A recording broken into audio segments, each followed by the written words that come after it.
questions today that probably comes up as much as any, and one of the more provocative questions today is, when does life begin? How many have heard that question? When does life begin in the womb? What is the question we're really asking? Not when does life begin in the womb, but I submit that we should ask, when does a person begin in the womb? This little fetus is in its 7th week of development. Technically, some would call it an embryo at this stage. The embryo magically becomes known as a fetus at about 8 weeks, maybe a week after this picture. And that change from embryo to fetus really is a change that says the basic work has been done. So 7, 8 weeks into pregnancy, it's pretty well, as far as making the fundamental organs of the body, the basic architecture, the work is completed. Not really completed, but the parts are there. When we leave that embryo stage and we go to the stage we call the fetus, we're really talking about maturation or maturing of the parts. Well, the story begins very early when we address the question of when does a person begin, and I think the only way we can really address this question is to look at the Word of God itself. In Psalm 139, verse 13 and 14, we see where I found the title for this lecture. For you created my inmost being. You knit me together in my mother's womb. I love that knitting. That word knitting and weaving appears quite often in the Bible. In fact, my field of expertise, the section that I did for the medical dictionary, and the area in which I was considered to be somewhat expert, is an area called histology. And histos is a Greek word which basically means fabric or tissue or knitting. So you might say I was an expert on knitting. When the early microscopists began to look at the body, magnify things, they thought, my goodness, it's woven. Everywhere we look, we see weaving. Our skin is made of collagen fibers, which are very, very tough. They're so strong, they're stronger than steel for the same cross-sectional diameter. They're less elastic than steel, and yet look at this, it's stretchy. How is that possible? It's possible because of the knitting, because of the weaving. It's the way they're woven together. You weave one way and it's not stretchy. That's the kind of architecture we have in the eyeball so that it doesn't change shape. You weave another way, it's more like a double knit suit. It can be stretchy. So indeed we are knit, we are woven, and the Lord knows that. He says we were knit together in our mother's womb. And the psalmist says, I praise you because I am fearfully and wonderfully made. Your works are wonderful. I know that full well. Boy, if I were to ever do a modern translation of the Bible, I won't, so don't worry about it. But if I were to do a really modern translation of this verse, here's the way it would read. And folks would know exactly what it says then. I praise you because I'm fearfully and wonderfully made. Your works are wonderful, and that's like a no-brainer. Isn't that what the Bible's telling us? We know it full well. It is so obvious that when we go before the judgment throne of God, there won't be an excuse from anybody. You've had all the evidence you need. That's why I don't even attempt to prove or argue that there's design or intelligent design. Of course it's there. Let's just revel and enjoy some of the things that God has wrought here. Well, when do we become a person? First of all, the Lord recognizes as a person, and I would define a person in terms of God at least, as a person who is known to God. Someone with a soul. Wouldn't that be a good definition, at least for a Christian, for a person, somebody known to God? Can you imagine a person that is not known by God, whose soul is not known by God? There we get into things that are sort of out of our realm. In Psalm 139, it says, my frame was not hidden from you when I was made in the secret place. That's kind of a name for the womb. I can't really quite get at it. Something's going on in there. When I was woven, oh, we're back to weaving again. When I was woven together in the depths of the earth, a kind of another euphemism for the womb, your eyes, that is God's eyes, saw my unformed body. Man alive, that settles it right there. That settles the abortion issue. God is looking on. As the baby is developing in the womb, God is checking it out. Your eyes saw my unformed body. That means when we abort a baby developing in the womb, I believe we're going right before the eyes of God and removing. That's not something we ought to do. Oh, and then we get into something I don't even want to think about. All the days ordained for me were written in your book before one of them came to be. What that suggests to me is that our personhood to God was known even before the worlds were formed. And that's not something we can act on. That's a matter that God can deal with. He's just told us that he knows us that well, but that's not something we can act on. When we try to figure out what a person is, we're going to have to go by something that we can see and understand. And so we're going to look into the womb now and see what goes on, starting from as early as we can start in the fertilization process. And before we do that, we need to read Ecclesiastes. You know, when I was a professor active in the university, it's awfully easy to get the big head. You know, in this big university, you have all these wonderful students. And I think every professor who's a Christian at least, and I would urge the others to do it too, ought to read the book of Ecclesiastes at least once a year. It just kind of lets the air out of the bag, out of the wind bag. Down it goes. And before I would give a lecture on embryology or how the bones would develop, I would always like to think of this verse. As you do not know the path of the wind or how the body is formed in the mother's womb, so you cannot understand the works of God, the maker of all things. What a way to start out. We're basically told, well, you can take a look, but you're still not going to understand. We'll understand something. We'll learn something maybe we didn't know before, but we're not going to hit the bottom on this one. You'll see that as we go along. So with that kickoff, let's just look at that secret place. This is the womb. It sits low in the pelvis, down between the hips down there. As you can see in this picture, it's got like sort of little water wings that go out each side from the uterus, and they kind of hold it in place so it doesn't rock too far forward or back. And from the uterus, there's a couple of arms called the oviducts. You can see them up there labeled oviducts, which is just fancy for egg tube.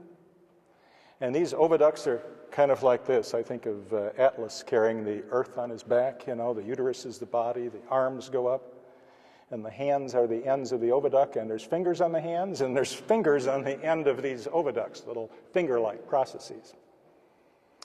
Where do the eggs come from? Well, the eggs come from an organ called an ovary, which basically means an organ that produces eggs. So you see it's all pretty simple once you get through the names.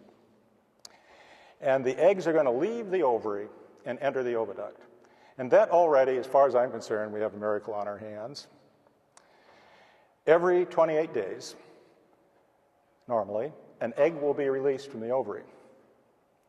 The egg will be released first from one ovary, then the next month, the other ovary, and it takes turns. Left, right, left, right. They're courteous. They take turns. Now, if you remove one of the ovaries, or it becomes damaged so that it can't no longer produce the ova, the other ovary has the considerable good sense to just go right on ahead and produce an egg every month. We call that a compensatory response. And so anyway, the eggs are produced. And when they're produced, they're ejected out of the ovary when they reach just the right level. And when they're ejected out of the ovary, the trick is you need to catch it.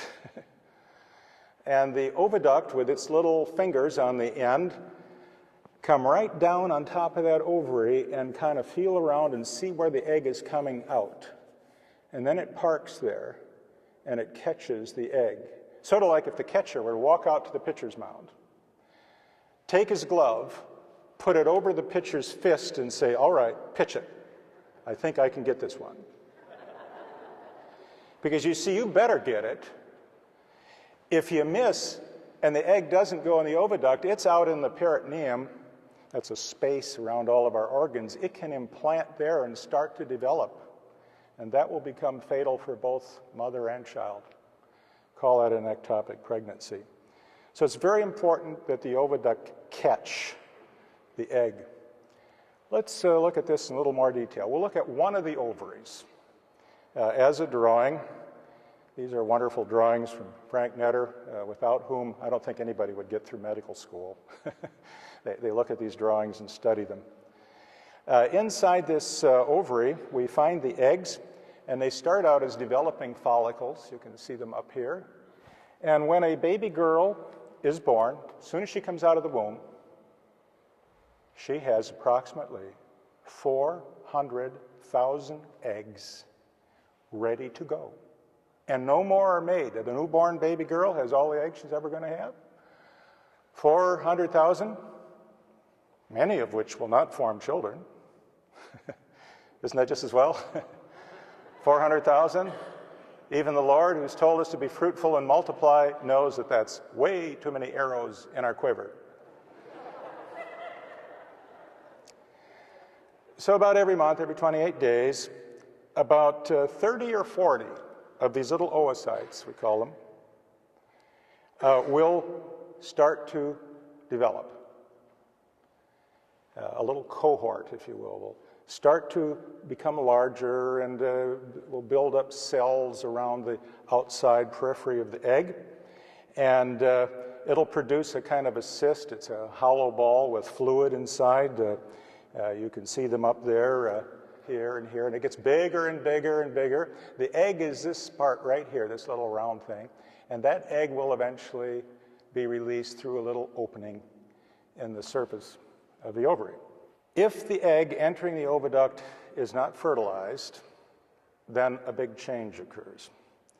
Because you see, after the egg is released, what's left of the follicle forms an endocrine organ called the corpus luteum, which means yellow body. But if we just called it yellow body, you wouldn't think it was all that complicated, so we give it the Latin name. And this yellow body, this corpus luteum, is an important endocrine system that will be necessary for the support and development of the baby should fertilization occur. But if fertilization doesn't occur, this endocrine thing that's left over from the follicle after the egg is released, it just starts breaking down. It gets a signal saying, you know, this egg never did get fertilized. I think you just ought to shut the whole plant down. And so what happens, it breaks down and forms a scar. Now here, you are going to see the hand of God pretty powerfully. The scar left behind from this corpus luteum, this endocrine tissue, is so large that you can take a microscope slide, hold it out at arm's length, and see the scar, never mind the microscope. And by the way, the whole ovary is about the size of an almond. Not the whole shell, just the nut part. So one whole ovary will fit on a typical microscope slide, and at arm's length you can see the scar. It's a big part of the ovary. And next month you're going to get another one of these scars. And next month you're going to get another scar, assuming fertilization doesn't occur. And next month yet another. Do you see a problem here? Any of you have scars? How long have you had them? I have a scar here I've had for, I think, 40 years. I'm sure I'll die with that scar there. You see, scar tissue just doesn't break down. Oh, we'd love to figure out a way. Plastic surgeons, if they could just make scars dissolve and go away, wouldn't that be wonderful? We can't do that. It's like a solid mass of connective tissue. It's pretty much with you for life. And every time you ovulate, you get another scar, and I would say 4 or 5 months. The ovary is nothing but scar tissue, and that means there can be no more life. Mammals do not exist. There are no people. It's pretty well over. I'll just open for questioning right now. We need a miracle right about now. We need to have one scar in our body that gets totally dissolved, and that's exactly what happens. This scar, which is called the white body, the corpus albicans, gets dissolved. Oh, would surgeons love to know how to do that and dissolve scars. Provident care of God, things we never even thought about that are going on, and I guess we just take for granted, don't we? Here's your basic game plan. The egg is going to have to go from here into the oviduct, which is not away like it is there, but right down on the surface. Fertilization is going to occur right about in here. And then if the egg is fertilized, the egg needs to move down the oviduct to the uterus where it'll implant and develop. Sperm cells, on the other hand, need to go the opposite direction. They need to go up the uterus and out into the oviduct. Things need to go two different directions at the same time. Egg needs to go down, the sperm needs to go out. You can say, well, I think I know how the sperm gets there. It's got a little tail, it wiggles the tail, the flagella, and that's not how it gets there. Sperm will get there even if the tails aren't active and movable. The musculature of the mother's uterus and oviduct actually moves the sperm up to the egg. And along the way, the sperm, by the way, is completely incapable of fertilizing that egg. That seems to be a problem right there, doesn't it? Except in the mother, there are chemicals that we say capacitate, make the sperm able to fertilize. So without capacitation, it'd be pretty much the end of life, at least mammals.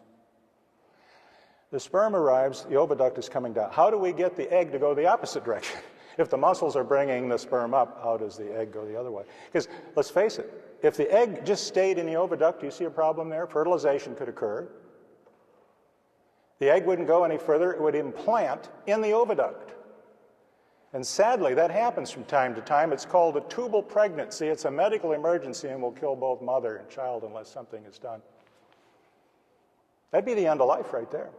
If you don't move the fertilized egg down the oviduct into the uterus, you don't have to even worry about what comes next in development, because that isn't going to happen anyway.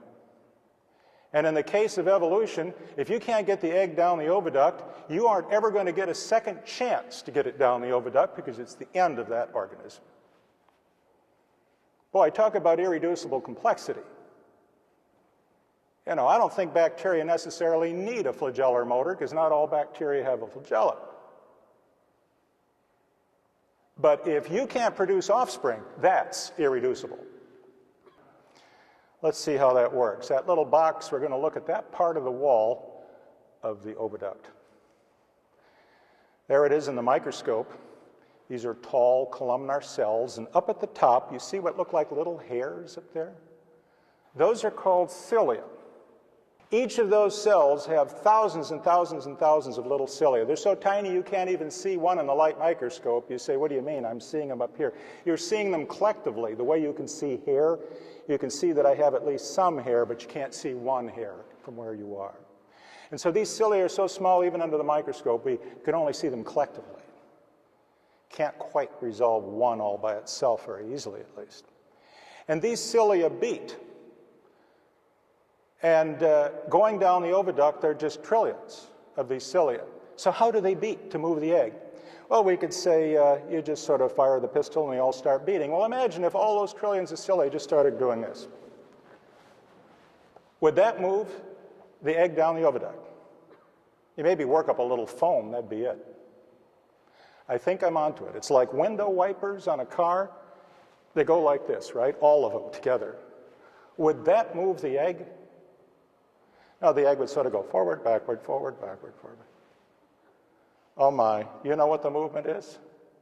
It's a metachronal rhythm. Isn't that incredible? You say, what's a metachronal rhythm? Have you been to a ball game where they do the wave?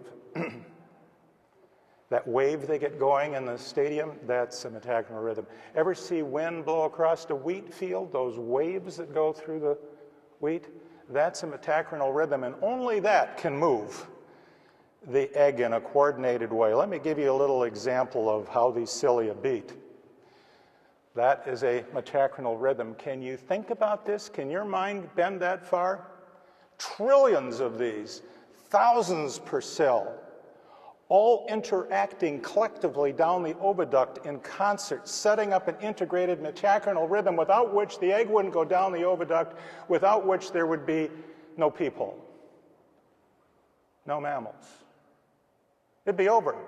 And don't say, hey, look, if you're evolution, we'll get it right next time. We're going to work on this. We'll come back. It's over. This is irreducible. This truly is irreducible. Well, let's look at the whole pattern of reproduction. The egg is released, and when it's first released, you have about a 12 to 24-hour period of time during which fertilization can occur. If it doesn't occur in that window, it's not going to occur. So sperm will be up in this region at the beginning of the oviduct.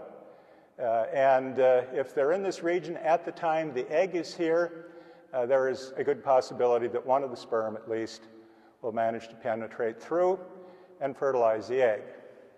And if it does, the fertilized egg will move down the tube. It will go through its first cell division after being fertilized. And here at 30 hours, we would have the first 2 cells. So what was 1 cell becomes 2. Let's look at this fertilization event a little closer. This is a cross-section of the oviduct, cut right across it. And inside, would you believe it, when I cut this section, I happened to hit the egg.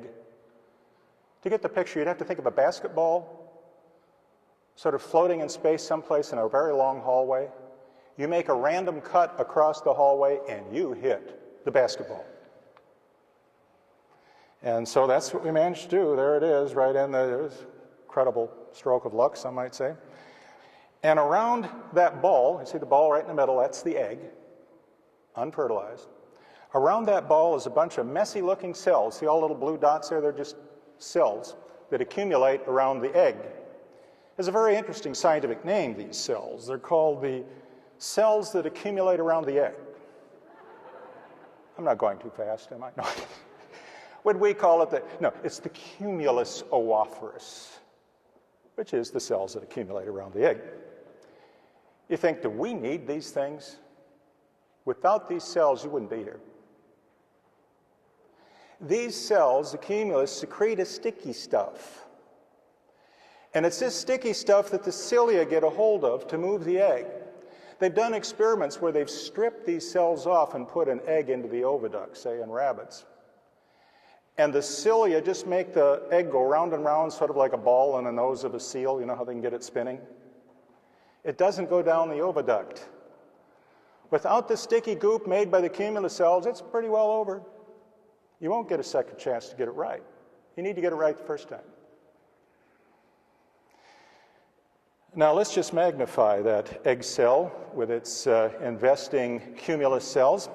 Here it is at higher power, and when we do this, inside of this big cell called the egg, you'll see there's a little blue dot here, and that little blue dot are the chromosomes, or represents the chromosomes of this egg cell. And you can see how much cytoplasm there is compared to the size of all of the chromosomes.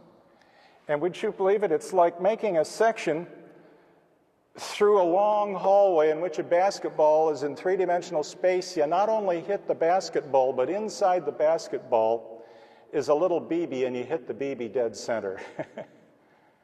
Would you mind if I just sort of stood here and gloated over this picture for a while? And those are the chromosomes, because when that egg is ovulated, it goes to form the first, what we call meiotic division. And it waits there with the chromosomes not pulled apart, but the spindle ready to pull them apart, and it won't go any further unless fertilization occurs. Then it'll go on. At 12 to 24 hours, we have fertilization. The fertilization process in itself is just incredible. There could be 100 or more sperm in the vicinity of the egg, and it's essential that only one sperm fertilize the egg. If you get 2 sperm in there, we call that polyspermy, and there's no possibility of getting a viable offspring here. It'll just spontaneously break down.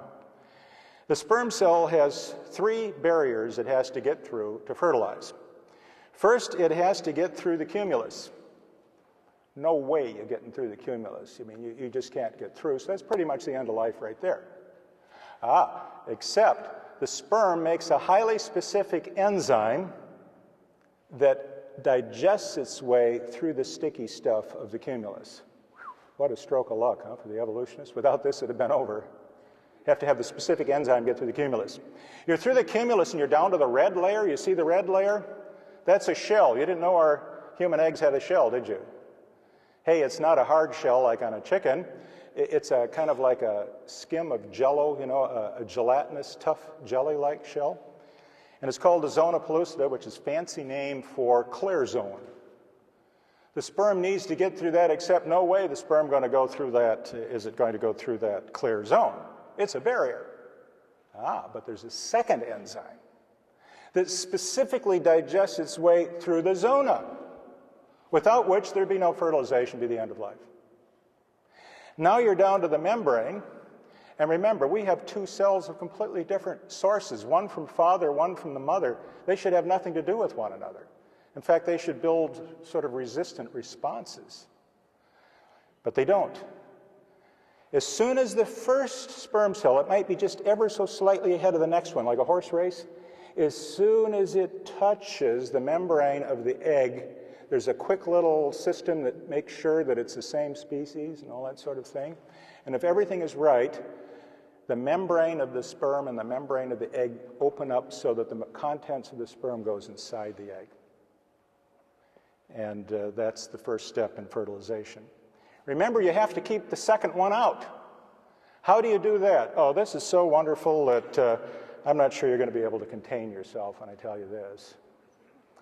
Just under the surface of the egg cell membrane are a whole bunch of little granules called cortical granules that are right near the membrane, and they're full of an enzyme called ovoperoxidase. And as soon as that sperm touches the egg cell membrane, in just a fraction of a second, the granules explode, send their contents out into the space where the red shell is, and harden the shell. Any sperm not right at the membrane get locked right where they're at. What sort of a creator do we have? What are his limits?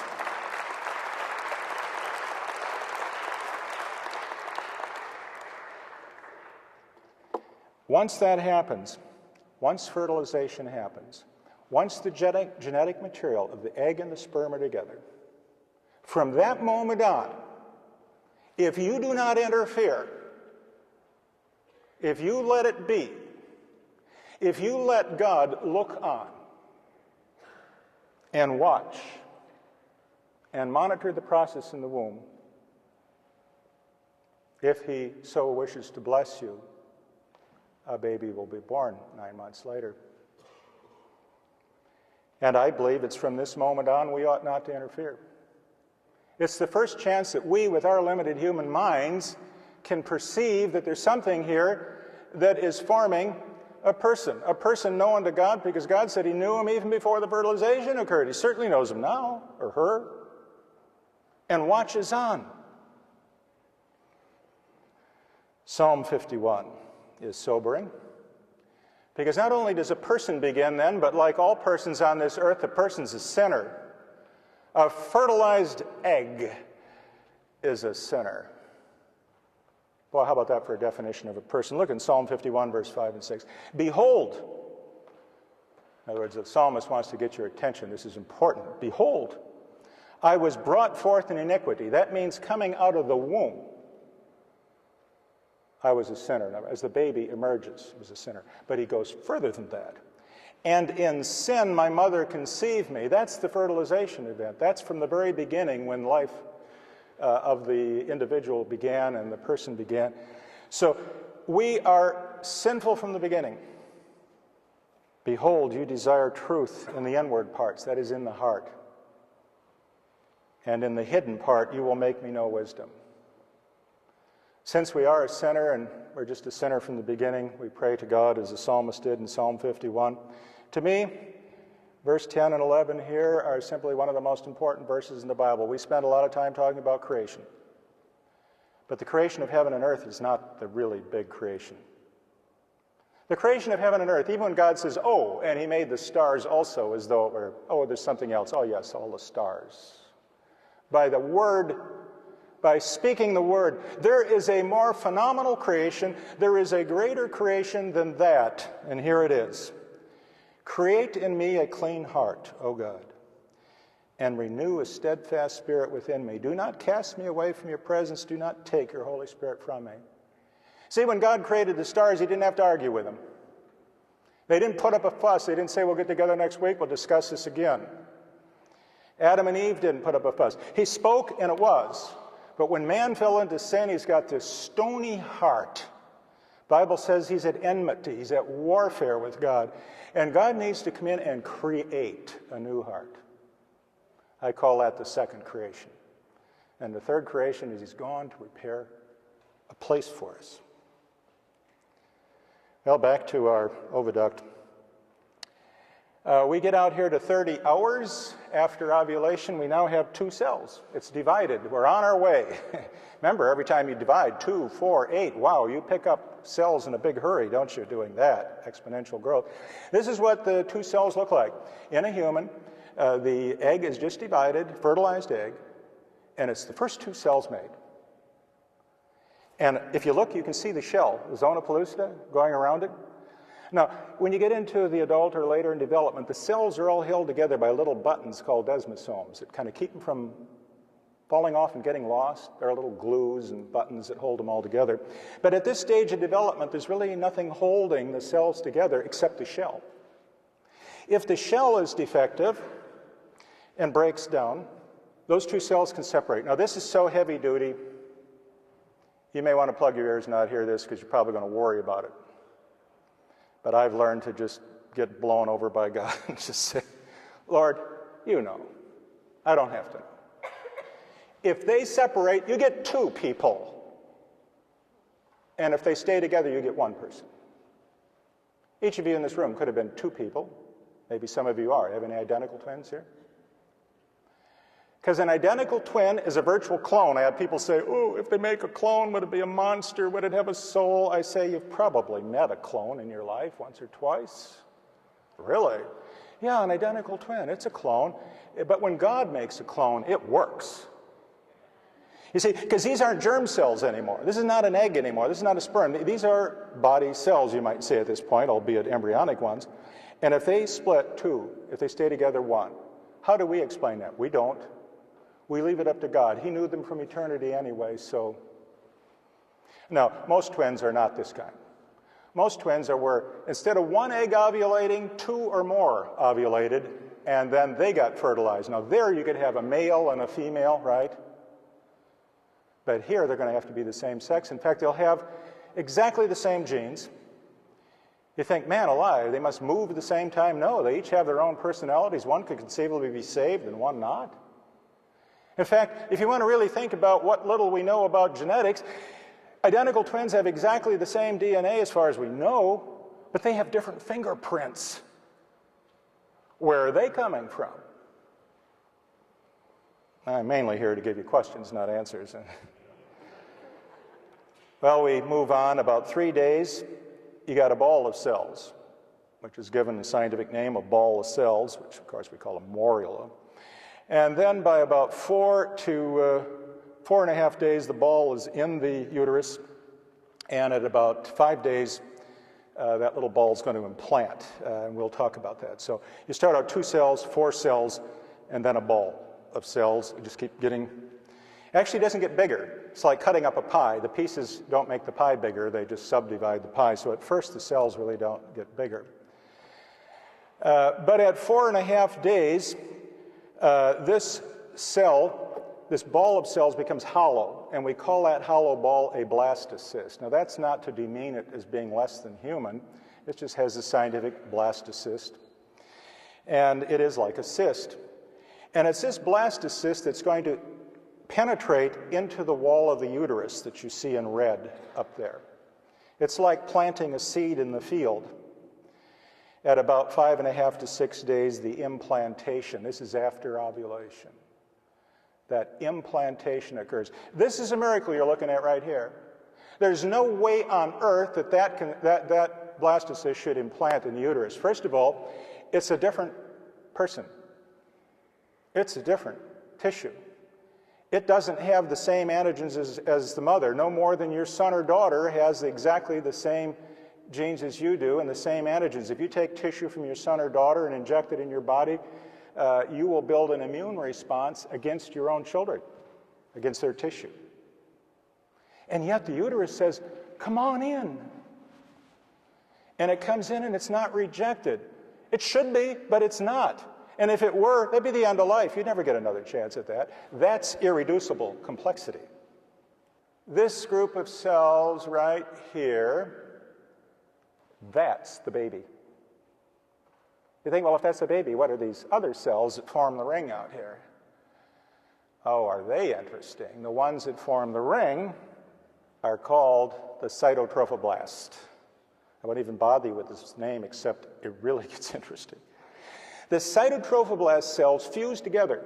So you got two cells, they fuse together, you get one cell with two nuclei. Then another one fuses, you get one cell with three nuclei, right? We call this a syncytium, so the name changes eventually to syncytial trophoblast. And it is these syncytial trophoblast cells that are implanting at about 6 days after ovulation that secrete a chemical called HCG, human chorionic gonadotrophin, and that's the chemical we use for determining whether somebody's pregnant or not. The little tests are looking for this HCG. So the earliest stage you could tell that somebody's pregnant would be about 6 days, right when the implantation is occurring. And these syncytial trophoblasts are the only cells that have the ability to penetrate and go into the uterus. Without these cells, it'd be the end. These are the cells that can penetrate through the uterine wall. In fact, these are the cells that are going to make the placenta. Now remember what these are? Syncytial trophoblast fused cells. The whole placenta, the whole surface of the placenta is one cell, about half the size of a basketball court. Biggest cell in the body. But it's really only about this big around. But it's folded and folded and folded and folded so that it gets all that surface into a little area. And it's all one cell, and it's seamless, and it separates mother's blood from baby's blood. But we're getting ahead of the story. Let's look at, there's the syncytium penetrating through the uterine wall. You see the little fingers going through. Here it's penetrated a little further. The blue and yellow up there, that's the baby part. Basically, the baby is told, would you mind waiting a little while? You see, because it isn't going to do any good to work on you at this time. We need to create a plug-in. It's like having a nice TV, but if you can't plug it in, it doesn't do anything. And by the way, when you plug a TV in, is it simple? Is it just 3 holes in the wall? Is that all it is? You take and plug into any 3 holes and the TV runs?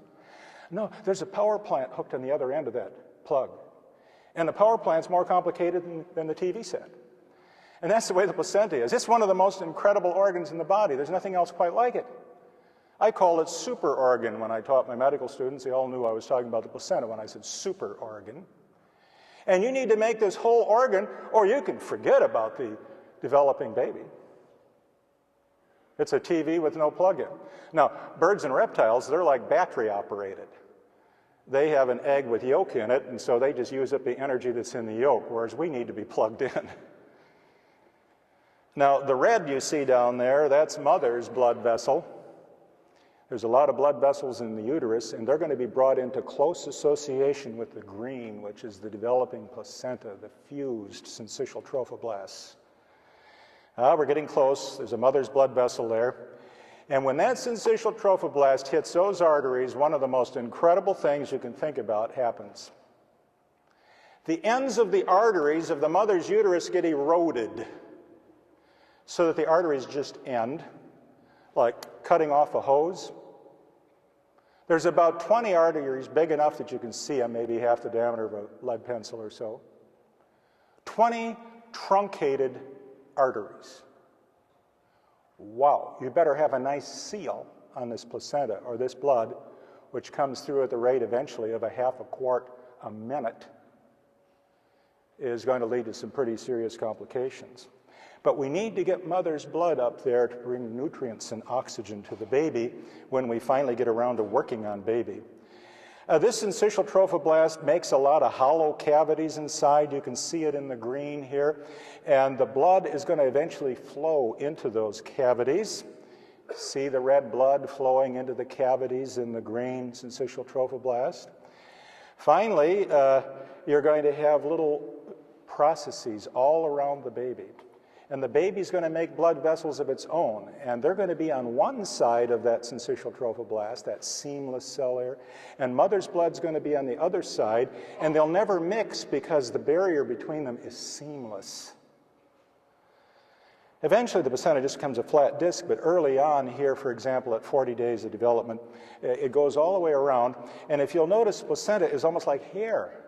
You see where the surface area is so big, you have all these little processes, each one of which has blood vessel inside from the baby, and then the outside of all this hairy processes is bathed by mother's blood. So there's a tremendous surface area for interchange.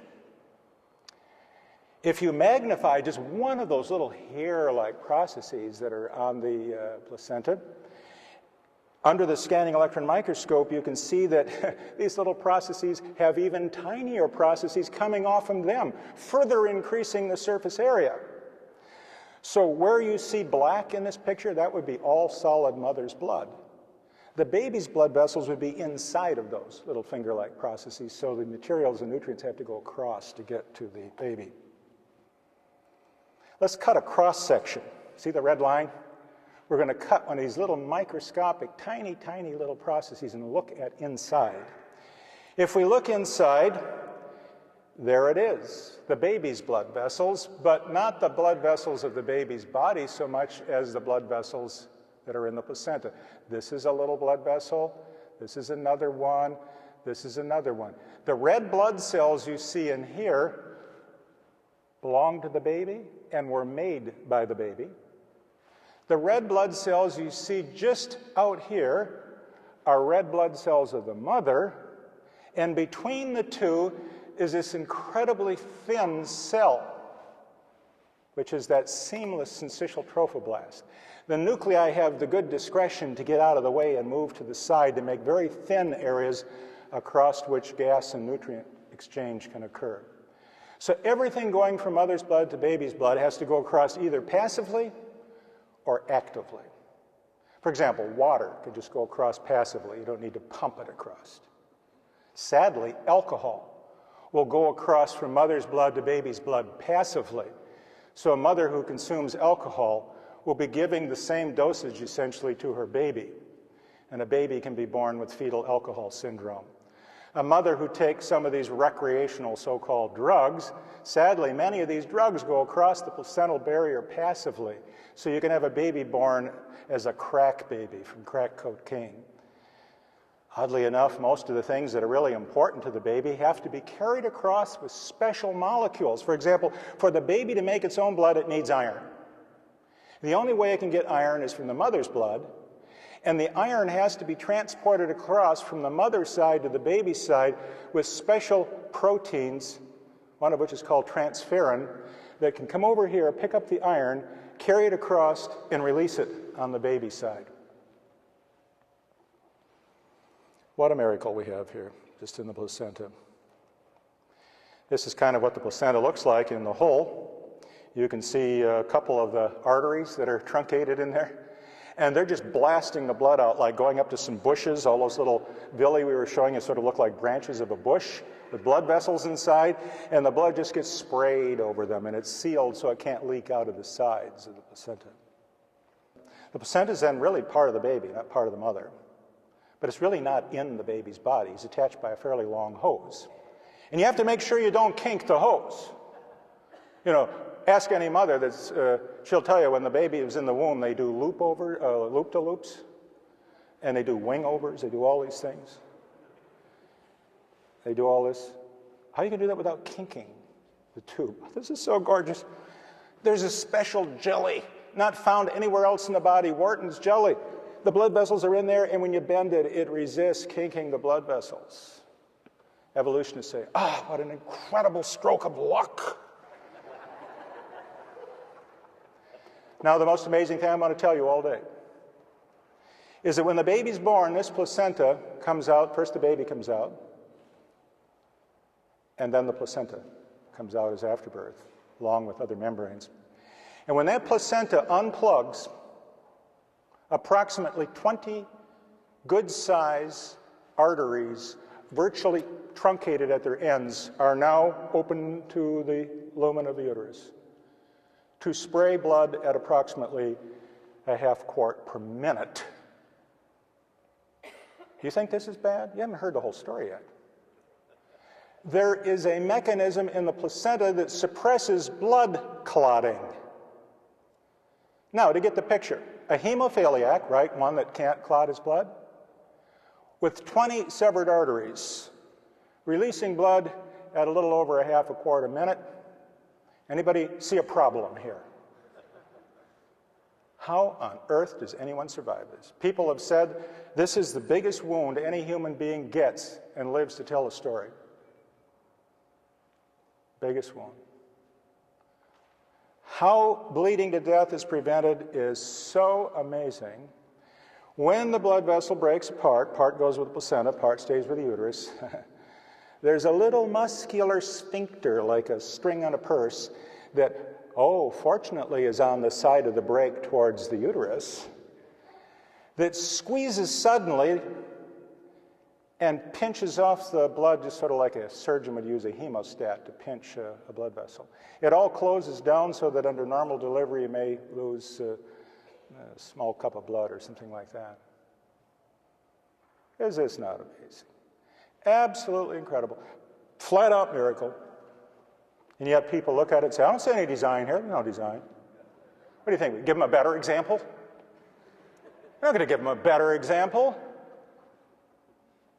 If they say, I don't see any design here, forget about it. You're not going to change that mind with scientific arguments. The only thing that can change that mind is the power of the Word of God and the Holy Spirit. That's the only thing you can do it. And lest you think it's not up to the task, it was nothing more than the Word that spoke the very universe into existence. Can that Word and the Holy Spirit change your hearts? Yeah, it can. It really can. Well, 4-week embryo, kind of interesting. Here he is in there, human embryo. Got the little yolk sac. The yolk sac, by the way, doesn't really make yolk. Blood vessels are developed in there in the earliest stages of blood formation. Let's get it out of the way. Evolutionists get really excited about these 4-week embryos. They say, look, it's got paddles. This is the fish stage. Oh, look, gills. I had a teacher, my daughter had a teacher in public school that said the baby uses the gills to breathe under the amniotic fluid. Wow. You can see the heart protruding there. The body's bent like a C because the nervous system grows faster than the rest of the body at first. And because it grows faster, it gets out ahead of the body. Notice the spinal cord has gone beyond the end of the body. That's because it's growing faster. If you look here, you see on the back, get my pointer up here, the spinal cord was growing so fast it got way out here and the body hasn't even kept up. There's those so-called gill slits. I can tell you 2 things about the gill slits that are absolutely true. You can bank on it. Number 1, they are not gills. Number 2, they're not slits. You get the idea? There are no gill slits. Now, what about that? Evolutionists look at that and say, there you go. There's your evidence for evolution. That's the tail stage. We have a tail. Well, as the baby grows, the body starts catching up, and what you see here protruding beyond the body ends up ending right about here in the small, just below the small of your back. That's where your spinal cord ends. And so then the body gets ahead of the spinal cord. It's not a tail. There's some little bones that develop down there at the end, and of course the spinal column has to end someplace, right? It is a linear structure, and there's a head on one end, and wherever the other end ends, there standing by will be an evolutionist pointing saying, see, a tail. But how can you avoid having the other end? I tried this with a rope once. I had 2 ends, I cut off one end. Every time I cut off an end, I still had 2 ends. So Ernst Haeckel, back at the time of Darwin, talked about these gill slits being reminiscent of our evolutionary development, said the embryos in their development went through all the stages of their evolution, or at least many of them, and he showed how similar the chicken and the dog and the pig and the human were. But it turns out that these drawings he made were completely falsified. It was a hoax. The man was a charlatan, essentially. It's not like that at all.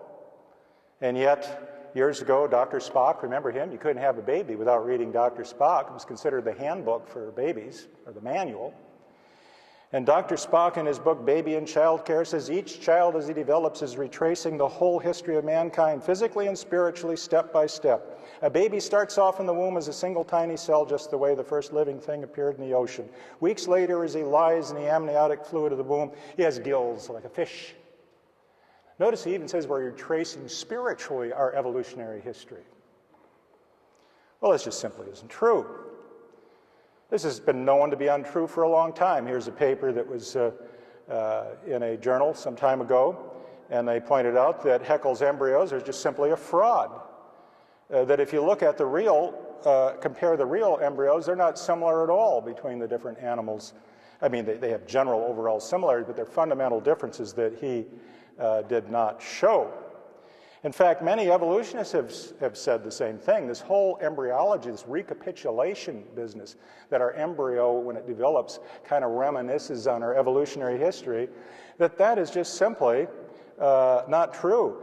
Paul Ehrlich, you've probably heard of him, he says this interpretation of embryological sequences just won't stand close examination.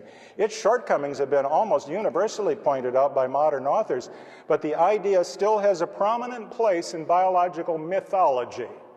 And where would you go for biological mythology today? I suggest any high school biology textbook, or college, for example. Biology Principles and Explorations by Holt and Reinhardt, a widely used textbook. There they are. The whole recapitulation myth, as we call it today, it is a myth. Lined up in a row, showing you how the embryos retrace their evolutionary history. Want another book? This is McGraw-Hill's text. Same thing. Evidence from embryos. See our evolutionary ancestry. It just goes on and on. What are those little folds anyway? Well, they have nothing to do with gills and respiration. Those folds we see in the neck go on in the embryo to develop into a number of different organs, and you see some of them illustrated here. The ear canal, some of the bones of the middle ear, the eustachian tubes, the thyroids, the parathyroids. There are a number of structures. Notice none of them have anything to do with respiration. They are completely separate structures. They are not gills. Well, back to our little embryo, we need to just jump ahead now to the end of the story, because embryology is so complicated, I couldn't talk about any specific example, not the heart, not the liver, anything. So let's just jump ahead. There we are. The baby's in the womb, ready to come out. Oh, praise the Lord, he's got the head down, not the rump. You can see the umbilical cord there, no kinks. Oh, we got a problem. I wish we would have thought about this. Have you heard about the fellow that built a boat in the basement of his house and then discovered he couldn't get it out of the door? Don't you just hate it when that happens? Look at the incredible sequence of miracles we've had to do to get to this point, and if I got sad news for you. No way are you getting the baby out of that womb because the opening isn't big enough. You see a problem here? And I'm not just talking about dilation of the soft tissue. You can't get let's look at a lady's pelvis. It's very different than a male pelvis. Lady's pelvis is more open. A male pelvis is more like a funnel. And the head would be right down there in that opening you see at the center. You see the so-called tailbone in the background, the coccyx, which evolutionists say, hey, there you go, that's the tail. Has no function except to remind us of our tailed evolutionary ancestry. Nothing could be further from the truth, as I will show. You see, the baby's head isn't going to fit through that bony circle.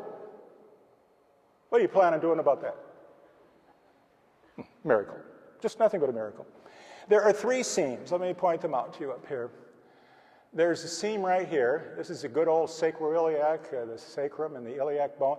And there is a kind of a tight seam between these two bones here.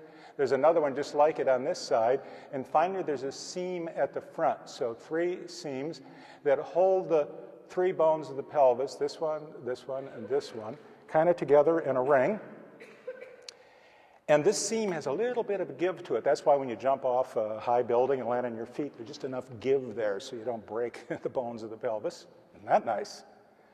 But for the baby's head to fit through, special enzymes, collagenase, must partially digest the ligaments that hold these bones together.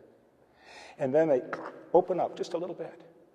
And now if you turn the baby's head just right, it has to be turned like a key in a lock, it just fits.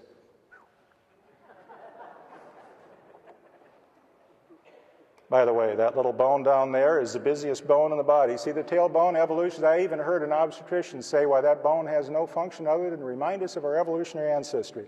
If you rank ordered how important bones were by how many muscles are attached from how many different directions, this would be the winner. How many of you have fallen on your tailbone?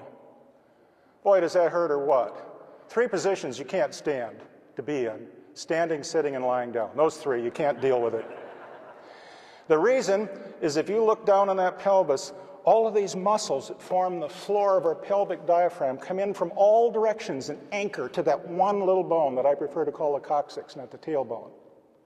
It makes the whole floor down here. Without this, wow, whoopee, all the materials of our body would have an open pathway down. And the baby has to go through there and not only has to stretch out this orifice right here, but even when it stretches it maximally, the bony rim won't let the head through unless the ligaments loosen up and open up. My goodness, the birth of every baby is just quite simply a miracle.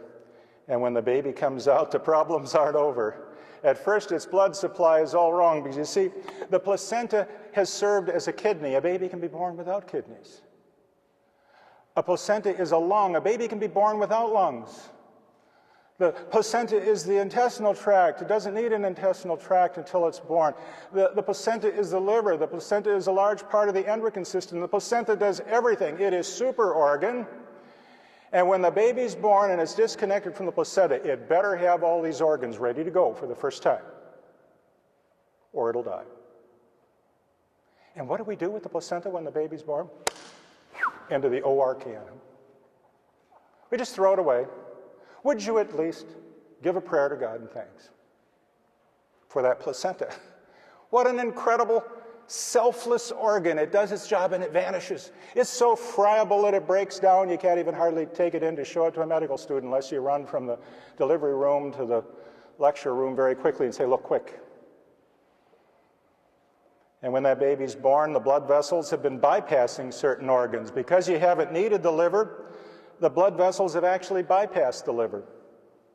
And because the lungs are developing, most of the blood supply bypasses the lungs. Takes a shortcut over to the aorta. But boy, when the baby's born, you better get the plumbing put back the way it's supposed to be. And what happens is a very sudden constriction of that blood vessel that was bypassing most of the blood away from the lungs. Now it closes down, and for the first time when the baby's born, all that blood from the right ventricle of the heart goes into the lungs. And down here in the liver, you were bypassing the liver, and the little bypass is closed down, and now for the first time you're taking blood from the intestinal tract and running it through the liver because the placenta was doing all that before. And all this has to happen just as soon as a baby comes out. You don't have a whole lot of time to grow something new. Now, if the baby comes out a little early, 2 months premature, as my grandson did here, the lungs may not be fully developed. And the problem is that the lungs, if you think of a sandwich bag, a plastic sandwich bag, have a little water in it, doesn't the side kind of cling? You ever take 2 plates of glass with a drop of water and put them together, you can't even pull them apart? That's because the surface tension forces are measured in tons per square inch. And the water inside of the lung, which is necessary, locks the lungs up just like 2 wet pieces of glass stuck together. You can't get any air in, you can't open it up. Because a baby at this stage hasn't gotten around to making a special surfactant that's a detergent that breaks down the surface tension forces that allows the lungs to open up yet. And there are ways, thank the Lord, that we can deal with that, and we did with my grandson, but it was very troublesome. You know, he was 7 to 8 months here of age. That happens to be the age of John the Baptist, about 7 to 8 months when he first met Jesus. 7 to 8 months in the womb, not out of the womb. 7 to 8 months of development in the womb was the age of John the Baptist. in the womb of Elizabeth. And it says in Luke, "For indeed, as soon as the voice of your greeting sounded in my ears," this is in the presence of Jesus, who was several months less developed, "the babe leaped in my womb for joy." I have a question I want you to think about the rest of the day. What was the nature of the joy? Maybe the Bible is just speaking in a figurative way here. Mothers feel the baby quicken or move in the womb. No, God's word said, John the Baptist, the age of the baby you just saw, only still in the womb, leaped for joy in the presence of his Savior. Oh, there are things going on here that are way too complex for me. Now, we were born once, and it was an amazing process. But there's another birth process more amazing than what you've seen. And that's called being born a second time, being born again. And when Jesus told people that they must be born again, we get the comment of Nicodemus. How can a man be born when he's old? Can he enter a second time into his mother's womb and be born? No. That would be the easy way. Even I can sort of, in my wild imagination, imagine getting back in the womb again. But this born again is not going into the womb again. This is taking our condition of being dead in trespasses and sin and being turned around and sent off in a whole new direction, so contrary to the very nature of man. Greatest miracle of all.